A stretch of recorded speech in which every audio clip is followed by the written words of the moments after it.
I want to start with the Democratic leaders, Doug. Schumer and Jeffries. We don't know how the shutdown is going to end as we're sitting here talking right now, but what's the state of their place in the Democratic Party?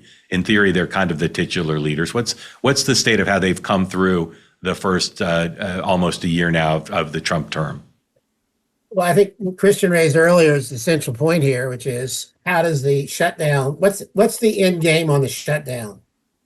And from the Democrats' perspective, what do we get? What did we get out of all this? And that's going to be the yardstick of Schumer and Jeffries, leadership and grade. So it's an incomplete right now. But I think it's important also to understand what their role is and what their role isn't. As a congressional party, having a leader, you can't nominate and run someone for president as a congressional party. So their job right now is to hold the party together. If you look at the Democrats' terrible job, terrible favorability, a lot of it is disillusioned Democrats. So their job right now is to try to unify the party, try to have a coherent narrative that you stay with to define Trump and the Republicans. And the longer term goal is to try to make the brand itself less toxic so that when we have a campaign and a nominee, they're not lugging around all the dead weight that the Democratic Party currently has. Yeah. Kristin, the Schumer and Jeffries, do Republicans consider them formidable? No, I feel like their position is, if I'm a Democrat, it's do no harm. If I'm a Republican, neither of them have done it. They're just not strong leaders. And therefore, Nancy Pelosi was a strong leader, disagreed on everything she did, but she ruled with an iron fist. And so she was a perfect villain for Republicans. Neither Schumer or Jeffries really has that, not yet anyway, has not demonstrated that ability to lead and drive a caucus in that fashion. And so I don't think they're very threatening. We'll see if they can pull it together and come through the shutdown ahead of Republicans. Maybe that changes things. I still, I think most Americans would look at, if you see who's getting in a room to try to open the government back up, and you have Schumer, Jeffries, Johnson, Thune, and Trump, Trump's going to be the alpha in the room, who everyone is going to assume gets the deal done. It's just how he is. There's almost no way to compete with that. So I don't think Jeffries or Schumer really tries. What they need to do is try to keep everyone in line. And I think not overplay their shutdown hand, but try to emerge as, keeping their slight advantage on it. Whereas Republicans, I think we're in a good spot where we can use our alpha, in this case, President Trump, to emerge as the saviors who opened the government and got everything's moving again. If that happens. Talk about 2028. Doug, you assert in your memo that Trump is going to want to stay as the leader of the party up until the last possible moment. And you say well past the midterms. It seems to me, if that's true, and I think you're right, it helps Vance's chances of being the nominee because he just can almost like a Biden to Kamala Harris handoff. Nobody else is going to be extensively traveling to early states or raising money or asking people for support. So do you share my view of your view? I agree with that. I'll have to manage the internals with Rubio, but I think a short campaign will benefit Vance, and I'm sure Trump will tell him that. And I just can't see Trump willing to cede the stage. Yeah, Kristin, anytime until as late as possible. Kristin, one of the names I hear is your friend and former client, current client, maybe Glenn Youngkin, outgoing governor of Virginia. If someone like Glenn Youngkin says, I want to consider it, I want to consider running in the first post-Trump election here, what could someone like that do? Campaign for people in the midterms? Start a PAC? Is that realistic now? In with Trump ruling the roost and Rubio Vance standing by his side? Sure, I think, and I don't even think you need to have presidential aspirations to want to do that. I think that, for example, Senator Cruz has done that every cycle with his outside effort. When you have, if you're one of these members, one of these leaders in the party who's never thought and never will think of running for president, but you still have a conservative base, a conservative following, there are going to be a lot of people who use their networks to help pull candidates over the line just because it's the right thing to do. But yeah, I mean, I think right now most folks, especially when you have, the president himself saying that a Vance Rubio partnership would be great, I think it is probably the best for every Republican right now to keep focused on making sure that we keep the majority, that we get good candidates elected so that the rest of the Trump term can be successful. I think any Republican who appears to do anything other than that. So if you are someone, any Republican that appears to be looking like they're running for president by going to early states, by, doing basically, if any Republican starts doing what Gavin Newsom is doing right now, I think it will backfire on them, because right now all Republicans need to be in the boat, focused on Trump's term, making sure he's successful, because that's what's going to be successful for the country. And I think that Trump, if he, sees anyone kind of stepping out of line there and trying to make it more about them and less about the mission and about the America First agenda, I think it will just backfire on them. And Mark, I don't know if you've paid attention to this, but Cruz is actually creating an intellectual architecture for a candidacy that no one else is doing right now as an alternative to Vance. And the other thing I'll say is I think Youngkin's as likely to be the Republican nominee for president as Michelle Obama is to be the Democratic nominee. Yeah, you mean ever or this time? Ever. Why is that? I mean, the party, this is the party of Trump. This will not always be the party of Trump, but, I don't know if he can wait 10 years to run, but in the near term, there's not a way in the world that he is where the party is. He's already had to contort his body to be acceptable enough to not have a problem, but he's not native to this. Yeah, I mean, I would, I think to talk about all these, proper names is premature. They all have, day jobs that they're doing and focused. I don't think I'm aware. I don't think anyone is focused on 28 except for the people who get asked every single day, which would be the natural vice president and secretary of state. I do think that for candidates, we keep talking about how this is the party of Trump and how it'll always be and no one else can have a shot. What I tell candidates all the time, which is so important, even now, even in 2026, is, sometimes candidates will think they have to copy and paste what Trump says. The same language, the same tone. And what we don't understand, what we collectively is that no one will ever be Trump. He is a once in a lifetime leader, politician that we have. And because of that, if you try to mimic him, you come across as disingenuous. You come across fake. I think we saw some of the candidates on Tuesday take the wrong lessons from Trump and try to, act like someone they weren't. What someone like Governor Youngkin was, able to do, he embraced the base, embraced the Trump policies, but he didn't change who he was or his brand. And that's what all these candidates have to do. You have to be able to speak Trump and support Trump, but in your own language. Don't lose who you are. And that's what's so important for us coming up in these midterms is, speaking Trump's policies and speaking support for Trump. And because these are all policies that are make the country better. That's what America said, 78 million people said last November. But to be able to, say that in your own words is going to be so important because voters can smell a fraud a mile away. Yeah, really smart. That's true. But the problem is, in a primary, isn't what you say. It's when you get asked questions of whatever the crackpot thing of the day was, you got to answer those questions. And that's where these candidates have problems. Well, you do, you don't. You look at Mondami, he's been asked like 3 times. Well, Trump said you were pretty and, Jeffries won't, support you. And he just says, hey, I'm worried about this today. I'm worried about the transition today. I'm worried about this. Sorry. And I mean, it's a gifted speaker and a gifted politician who's able to do that. But sometimes you have to learn not to take the bait and focus on, I'm in an interview today and we're talking about 2020 and, or 2026. And maybe in 2 minutes, Mark's going to ask what I think the weather is going to be next week. And I don't want to answer that. So I'm going to say, well, actually, I think the weather next November is going to be great. So we should get out and vote. You have to just be a nimble political athlete at some point. Yeah, that's great. Also a great point. Doug, you take the moment we're in now and go back to the beginning of the Trump administration. Tell the story of how you think Gavin Newsom's potential to be the Democratic nominee has changed over that 11 months. Well, I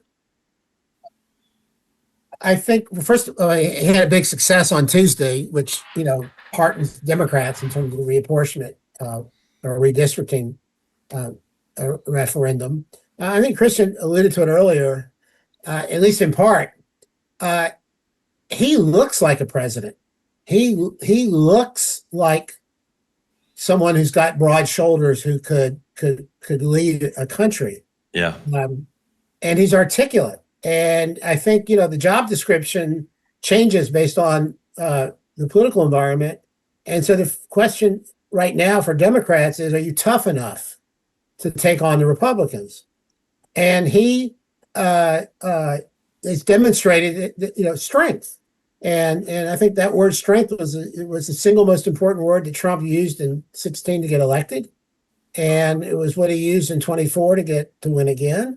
And so I think Newsom is demonstrating, beyond the fact he looks like he could be a president, that he's tough enough and strong enough. But having said all that, this is all tactical. This is all like, we're so far away from knowing what the country's going to look like, in the end of 2027, when you're thinking about who you want as the next president, that this stuff, I don't take a lot of stock in this stuff. I think what's most important for, if you take how someone gets elected president, there are two tests. One is, do you have a vision to lead the country, and can you articulate it? And do people believe that what you said is authentic, to Kristin's point, and do they believe you're capable of actually implementing it? And then the second test is, do you have the temperament to take the pressure? So if you recall, Mark, and I've mentioned this to you before, when Obama first announced and Clinton first announced, they were terrible candidates, but they learned and got better. And by, I think you probably were there in the end of 91, Clinton got his voice in a series of speeches. And I think in the October of 87, Obama's speech at the Iowa JJ was where he got his voice. So the first, you have to figure out why you're running and what you're going to do. And that's what you should be figuring out now. Later on, you got to demonstrate you have the temperament. So I'm looking to see who's trying to come up with a vision for the future within the party and can articulate it. I think all this other stuff about tweeting this and whatever, it's just a sideshow. Yeah, but the strength thing, obviously, you don't get that many chances in the national stage at this point to show strength. Kristin, I'd just say on Newsom for a minute. Before the last couple weeks, every Republican I would talk to would say, oh my goodness, we couldn't be more lucky than to have Gavin Newsom be the Democratic nominee. And the last couple of weeks, I've talked to some of your colleagues who said, well, he showed fortitude. He showed, Doug's word, strength. He showed the ability to build grassroots fundraising. Does he seem to you to be more formidable than he did at the beginning of the year as a potential general election candidate? 100%. And I was one of those people who months ago thought, wouldn't he be a joy to run against? I think right now he's the most dangerous one. I think he has a maturity that AOC does not. I think he has an ability to, now I know he's not being totally authentic when he changes his position on a number of things, but to the voter, meeting for the first time in South Carolina, probably won't know that. So I think he has an ability to adapt to the moment. And I think that he has, out of all the field right now, potential to, bridge together the extremes of the Democrat Party. Now, we'll see how he balances that base and moderate wing. It's not easy to do. I think so far he's been, out of all the field, the one to do it the most successfully. But yeah, I think right now he's the most dangerous Democrat, and we underestimate him at our peril. Doug, what do you think of that appraisal? I think it's pretty accurate. I just think we're so far away from, the election that I don't spend a lot of time focusing on it. Well, the only thing I take issue with in terms of not being too far ahead is everyone who ends up the nominee of both parties in my career. At this phase, you might not have looked at them and said, well, of course they're going to be the nominee, but you would look at them and say, well, that person's got some formidable stuff. That person has got a vision. That person has got the ability to build the apparatus, right? There's no one who's ever emerged from nowhere that you couldn't have said 3 years out, well, they could be. They've got something going on. Or do you disagree with that? Well, I'm old. I basically agree with your point. I know I'm older than you are, so I don't think Jimmy Carter passed that test. No, he didn't. But that, I'm talking about. I do Reagan forward. That's my standard. Yeah, Reagan forward. Well, even John Kerry, who might be the weak link in there, he'd been talked about as a potential president for a long time. He had a national feel for the country because of what he'd done. And I'd say the same thing about, McCain, and I'd say the same thing about, obviously the folks who won. Go ahead. I was just gonna say, I mean, if you're not being even mentioned or doing at least something that could lead to it, then you're not going to get off the block. I think people who haven't run for president yet or been involved in a presidential don't realize how massive an undertaking it is and how hard it is and how you have to get going. And you can't start that after 26. You have to. Yeah. I agree with that. Doug, is there anybody impressing you besides Newsom based on the 2025 as a potential presidential candidate? In the context of running for president, or just in general? No, but who might be the nominee in 28? Has anyone just done things that make you say, I need to pay more attention to that person, because they do have a vision. They do have the right way to communicate it. Well, I don't think she's going to be president, and I think it would be a disaster if she ran. I think AOC has got the right stuff for that. She's articulate. She's smart. She could not do a single thing for a year and push a button today after the midterms and probably raise 10, 20, $30 million. Yeah. And she's compelling and she's charismatic. I think it would be a disaster for the party because she's so well defined, but she's incredibly impressive. Yeah. Kristin, would she, do you think she could grow into somebody the Republicans would think formidable, or is she first is going to be in the category of that Doug puts her in, which is it'd be a gift if she were a gift to Republicans if she were the nominee? No, I think she could be formidable. I mean, in the same way that I think had Bernie been the nominee in 2016, we would have had a closer election. There are two different directions, and each of these states are different. Everyone wants to say, well, it's just a base election, and in that case, AOC probably, is very formidable. But in some of these states, you still have to persuade. And some of these, we saw just on Tuesday. On Tuesday was a failure, not just of base turnout, but of persuasion. And so, AOC, if she is the nominee, then there's no, that is a base election. And so we'll really buckle up and get people ready to go. I think she would have the money, she would have the ground support, she would have the baggage. I don't think she would be a gift to us. I still think she would be formidable, but at the end of the day, I think she has more issues than not. So I think she is beatable. And it's interesting, Mark, I don't know if you've been following her. She's trying to figure out how to tack a little more to the middle. Yeah. Without, getting any sort of citations from the left. Totally. She's left to the center, big tent, and speaking much more favorably about moderates in the party than she has. She's sure. She's incredibly compelling. Yeah. Speaker.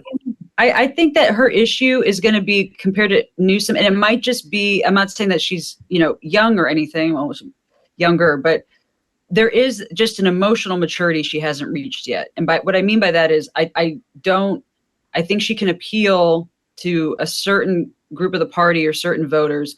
But if she were to walk into a, I don't know, let's say Iowa or Pennsylvania. Send her to the state fair, Iowa State Fair. Yeah, state fair, to have a sit down conversation. I just don't know if people would truly believe that she understands the hardships they go through. I think Gavin could sit down at the state fair and someone would walk away from that saying, that guy understands my issue. He just listened to me talk about, my cattle farm issues and he gets it. I don't know if AOC yet has that ability. She doesn't come across that way. Maybe, she can develop it, but it's just, I think it's something that you get with time and some of it's natural talent. And right now I think she's a more online candidate in that sense, where she just doesn't have that connectivity to the people she's going to have to get to win. Yeah, I don't know if that's right or wrong, but what I do believe, and again, I'm not a fan of hers, I believe she has more of a sense, and this is different than whether you convey it. I think she has more of a sense than almost any of these politicians, what people are going through in their lives right now. if Yeah. they're not wealthy and they're just working, Yeah. waitress jobs. And Biographically, she does, but I agree with Kristin. You don't see that on display very much. Doug, you've talked a couple times about her charisma. Is there someone in politics currently or in the past who you think has the same kind of charisma as she does? Just try to understand better what you're referring to. Well, I think charisma and connectivity. And I mean, I loathe Donald Trump, but for, in 2024, over half the country or a majority of, people who voted, he has that for people. And, you've been around Trump more than most people covering him. I haven't, but, people tell me that he's, quite charismatic and fun when he's around. Yeah. And there's an authenticity to him that I think a lot of people find, the kind of anti-politician authenticity, I think people find quite appealing. Some people. I may not, as we close, I may not get either of you to play. I know you might pass, but Kristin, who are the three most likely Democratic nominees right now? I'm going to say Newsom, AOC, and I'm going to say Josh Shapiro. I'm not going to quit on him yet. Yeah. Doug? Yeah, I think that's a good list. Yeah, that is a good list. I'm still more skeptical of AOC than you guys are because I think she'd have trouble with some of the rigors of this. Well, I do too. I'm just, I agree with that, and I think it'd be a real problem for the party. But I'm just saying, as someone again that's not from that wing of the party, she fits for a lot of people the times. Yeah. Temperament.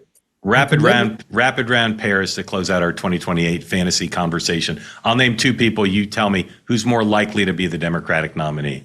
Who's more likely to be the Democratic nominee? Ready? Here we go. Wes Moore, Rahm Emanuel. Kristin. Wes Moore. Doug. I guess Wes Moore. I want Rahm, but go ahead. Okay. Yeah. Okay.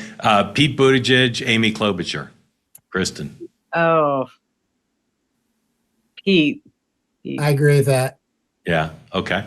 Governor Pritzker or Governor Whitmer? Kristin. Whitmer. Doug. Pritzker. Yeah. Pritzker's rich. More likely to run too. Yeah. But just on that, I know you want to go. Whitmer has not shown that she's up to the moment. When she was in the Oval Office. Yeah. These are small tells. Here's a tough question for you. Are you being lied to? They tell you should max out to your 401k and your IRA, and then they make you beg for permission to use your own money. It's time to get the truth and discover a better way to grow and protect your money. Bank on Yourself is the proven retirement plan alternative to banks and Wall Street desperately hope you never hear about. It gives you guaranteed growth and tax-free retirement income. Your plan stays protected even when there's a market drop. You're in control with access to your money anytime for emergencies or opportunities that come along. There are no penalties or restrictions. And even when you use your money, it keeps growing like you never touched it. Plus, with built-in inflation protection, your savings grow by a larger dollar amount every year. It's real financial security, real peace of mind with a retirement plan that works for you. You can get a free report that reveals how you can bank on yourself and enjoy tax-free retirement income, guaranteed growth, and control of your money. Just go to bankonyourself.com/Mark. That's bankonyourself.com/Mark. Get your free report. Again, bankonyourself.com/Mark. Try it now, bankonyourself.com/Mark.